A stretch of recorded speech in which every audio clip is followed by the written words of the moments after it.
Chapter 12 Fire on the Mountain. Here in the remote western Great Basin Desert, we dwell as guests in the House of Fire. Of course, wildfire has helped to shape most natural landscapes, but that fact is easy to forget in urban and suburban settings, while out on this wildlands interface, the presence of fire is tangible. From the windows of our home, we look out over open desert that is dotted green with Utah juniper trees, but also dotted gray and black with the charred snags of junipers that have been consumed by flames. We see fire-protected rocky spots with immense 7-foot-tall sagebrush, while other areas have burned over so recently as to harbor only the sprigs of bunch grasses, rabbit brush, desert peach, gooseberry, bitter cherry, ephedra, and balsam root.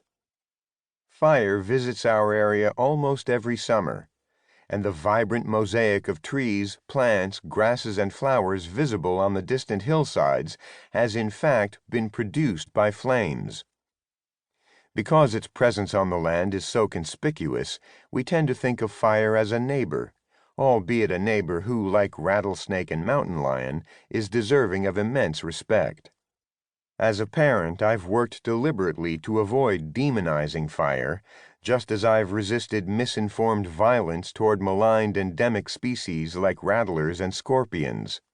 Hannah and Carolyn understand that this desert place was the residence of coyote, buzzworm, and wildfire long before we chose to make our home here.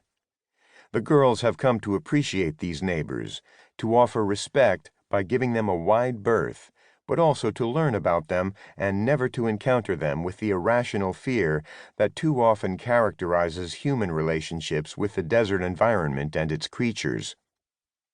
I hope this desert will teach my daughters to accept that we are subject to natural forces larger than ourselves and often beyond our control, since it is the humility inspired by that awareness that helps lead us from a blind assumption of dominance toward an enriching imagination of reciprocity with the natural world. We are fortunate that the